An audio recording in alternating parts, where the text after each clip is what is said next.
Have you ever felt that sudden cold silence one day? The messages flow, the laughter is easy, the connection feels electric. Then almost overnight she grows distant, texts go unanswered, plans evaporate, and you're left staring at your phone wondering, what went wrong? If that pain feels familiar, stay with me.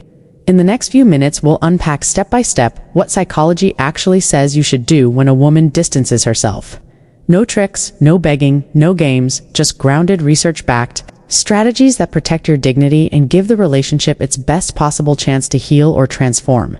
This is not another get her back quick tutorial. This is a deep dive into attachment theory, emotional regulation, and interpersonal dynamics. By the end, you'll understand why distance happens, how your nervous system reacts, and most importantly, how to respond in ways that align with your core values. I'll share 6 evidence-based actions, each rooted in peer-reviewed studies, clinical experience, and real-world stories. You'll also learn how to recognize the difference between temporary withdrawal and permanent disinterest, so you don't waste energy on a ship that has already sailed. Grab a notebook or open your notes app. We'll pause at key moments so you can reflect. And if at any point you feel overwhelmed, remember, the goal isn't to control her choice, it's to become the kind of man who can handle uncertainty without losing himself. Ready. Let's begin decoding distance. What psychology really says. Psychologists often describe romantic distance as a bid for autonomy. Dr. Deborah Tannen's work on gendered communication shows that women on average are socialized to merge emotionally. When they step back, it's usually not impulsive, it's a signal of internal conflict. Maybe the relationship moved too fast, maybe she feels unseen, or maybe life stresses are draining her bandwidth. Pause and write what changed in the 2 weeks. Before she pulled away, list any external stresses: work, deadlines, family illness, friend, drama, as well as relational ones like arguments or mismatched expectations. This timeline is data, not blame. Next, consider attachment styles if she's avoidant. Distancing is her default. When intimacy spikes, if she's anxious. Avoidant, she may swing between clinging and vanishing. If she's secure, distance is usually a calm request for space rather than a dramatic exit. Look back at earlier patterns. Did she deactivate when you said "I love you" too soon? Did she vanish after a weekend of intense closeness? These micro moments reveal her attachment triggers. Finally, remember the pursue-withdraw cycle that Dr. John Gottman identifies. When one partner seeks reassurance, pursues, and the other feels engulfed. Withdraw. Both reinforce each other's worst fears. Your frantic texts confirm her belief that closeness equals pressure. Her silence confirms your fear that you're unworthy. Breaking that loop is the real task. Stabilize your nervous system first. Before you draft the perfect message or analyze every emoji, you must regulate your own nervous system. Studies from UCLA show that social rejection activates the same brain regions as physical pain. Your amygdala fires, cortisol floods your bloodstream, and your prefrontal cortex, the rational part, goes offline. Action step 478, breathing. Inhale through your nose, 4 counts, hold for 7, exhale for 8. Do 4 cycles right now. Notice the slight dizziness that recalibrating, signaling safety to your vagus nerve. Second label. The emotion. UCLA's Dr. Matthew Lieberman found that simply naming what you feel, "I'm panicked, I'm ashamed, I feel abandoned," reduces amygdala activity by up to 30%. Speak it aloud or write it down. Third, move your body. 10 minutes of brisk walking or push-ups metabolizes excess cortisol. Exercise convinces the older reptilian parts of your brain that you're not trapped, you can act. Finally, set a 48-hour no-contact buffer.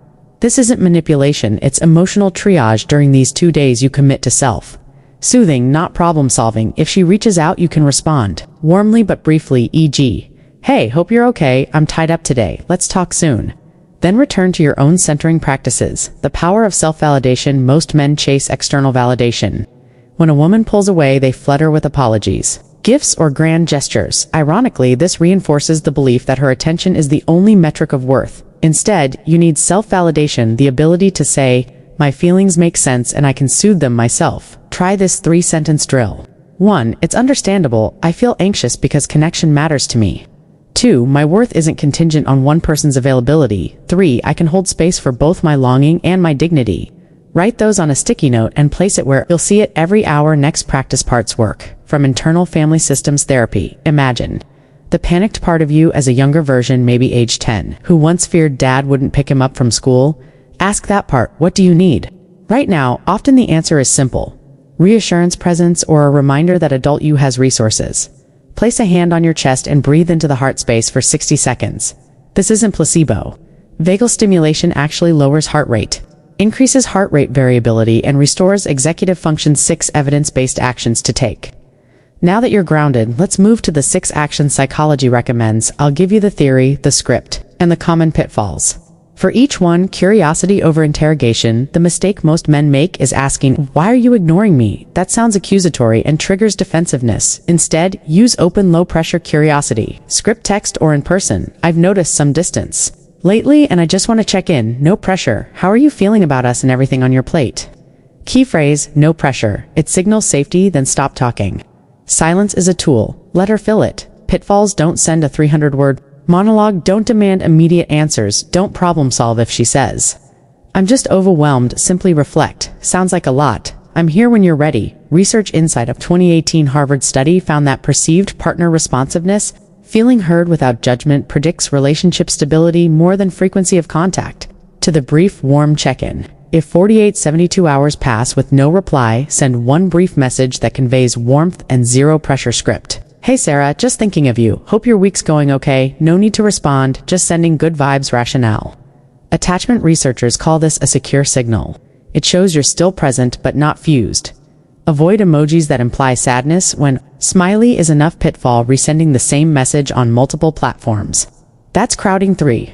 Focus on your core life pillars. Distance is an opportunity to redirect energy to the 4 pillars, proven to boost male well-being. Fitness, friendships, vocation, and creativity. 1. Fitness schedule. 3 workouts this week. Track them publicly on Strava or a simple journal. To friendships, text to old friends and set concrete plans. Social support reduces rumination by up to 45%. 3. Vocation. Spend 1 extra hour on a skill that advances your career. Coding, sales calls, portfolio updates. Mastery combats helplessness. For creativity, pick a 30-day micro project. Daily guitar riff, photography challenge, short story writing. Creative flow raises dopamine without dependency on her replies. Tell yourself, "I'm building a life so rich that anyone would feel honored to share it." This isn't arrogance, it's self-sufficiency. For the 3-sentence boundary, sometimes distance morphs into chronic neglect or breadcrumbing. After 2 weeks of minimal effort on her part, you may need to set a boundary. Use the 3-sentence formula. 1. Observation: "I've noticed we haven't talked meaningfully in 2 weeks," to feeling, "I feel disconnected and less valued." 3. Need: "I'd like to have a real conversation this week. If that's not possible, I'll assume you're stepping away and I'll move on." Deliver this via voice note or in person. Never text walls. The boundary must include an action you'll take, not an ultimatum for her. Psychology calls this differentiation. You're defining self without attacking other. 5. The reflective letter, not to send. Dr. James Pennybucker's expressive writing studies show that writing about emotional upheaval for 20 minutes over 4 consecutive days improves immune function and clarifies cognition. Prompts: "What I miss most about her is the fear underneath my anger, as if this ends the gifts I'll take forward." Include, after writing, read it aloud to yourself or a trusted friend, then decide whether to send a distilled version. 90% of the time, the unsent letter is enough. The act of articulation lowers the emotional charge. 6. The 90-day personal upgrade protocol. Regardless of her choice, commit to 90 days of intentional growth. Track daily micro-habits, meditation, minutes, pages, read workouts, gratitude entries. Use a simple spreadsheet or habit tracker app. Psychology shows that 90 days is the minimal window to form lasting identity-level change. By day 90, you'll either retract her from a position of strength or outgrow the dynamic entirely. Reading the signals: temporary versus permanent. How do you know if her distance is a stress response or a slow exit? Look for clusters, not single signs. Temporary indicators: she still views your Instagram stories quickly. Her close friends mention she's overwhelmed at work. Past cycles show she withdraws, then returns after deadlines. Past permanent indicators: she's archived or deleted couple photos. She's dating or active on apps. Confirmed by mutual friends: she explicitly says, "I don't see a future." If it's permanent, pivot to grief. Work grieving with dignity if she doesn't return. Loss activates the same neural pathways as drug withdrawal. Allow yourself 15 minutes. A day of scheduled sorrow. Set a timer. Play a sad song. Cry if needed. When the timer ends, stand up, splash cold water, and shift to an action. Push-ups, dishes, emails. This trains your brain that grief is finite and manageable. Create a loss narrative. Write the story of the relationship in third person as if you're the wise older brother, recounting it. End with, "and that experience taught him This reframes pain as curriculum re-entry scenarios. How to reconnect if she reaches out. Suppose, after 3 weeks she texts, "Hey, can we talk?" Your response sets the tone script high. "Good to hear from you. I'd be open to a conversation." When works for you, notice the calm tone. No guilt trips, no immediate availability. Meet in a neutral public place like a park bench. Arrive 5 minutes early, breathe, and set an intention. I'm here to listen and share honestly, not to audition for her affection. During the talk, use the mirroring technique from Imago therapy paraphrase, "So you felt smothered. When I double texted every morning, validate, that makes sense. You needed space to hear your own thoughts, empathize. I imagine that was stressful." Then share your truth using I statements and with curiosity. Where do we go from here? Let her answer. First, it reveals her level of investment, long-term secure attachment habits, whether she returns or not. Adopt these habits to future-proof your relationship's weekly relationship meeting. 10 minutes every Sunday to ask what went well this week. What needs adjustment to emotion check-ins? Use a 1 to 10 scale for stress and connection. Share without fixing 3 personal mission statement. A 1-sentence why that guides decisions, e.g., I create a life of adventure and depth. When partners align on missions, conflict drops. Common questions. Should I block her to move on? Only if boundaries are repeatedly violated? Otherwise, mute notifications and let natural fade out occur. What if she's dating someone new? I wish her well. An exit gracefully. Triangulation rarely ends well. How long before I start dating again? When you can think of her without a somatic jolt, usually after 48 weeks of implementing the 90-day protocol. Remember, her distance is not the final verdict on your worth. It's information. Use it to refine your emotional toolkit, deepen your purpose, and show up as the man who can hold both love and uncertainty. If this helped, share it with a friend who's hurting. Drop your biggest takeaway in the comments writing. It cements the lesson, and if you want a deeper dive, I've linked a free PDF worksheet below that walks you through the 90-day protocol day by day. You are not alone. Every man who's loved deeply has stood in this fire. Cross through it with courage, and you'll emerge clearer, stronger, and more capable of the secure love you seek.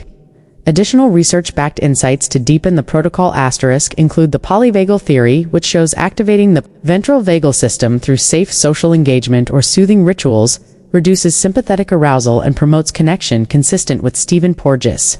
Findings incorporate Daniel Siegel's concept of window of tolerance, acknowledging that overwhelm, shutdown, or disconnection are signs you've stepped outside your optimal zone and need somatic regulation before relational engagement. Apply Alan Shore's right brain to right brain emotional communication principle, emphasizing soothing tone, effect regulation, and co-regulation rather than logic. When bridging relational distance, consider using compassion focused therapy prompts for self-validation, such as writing to yourself as a compassionate friend, offering warmth reminders of shared humanity and self-worth.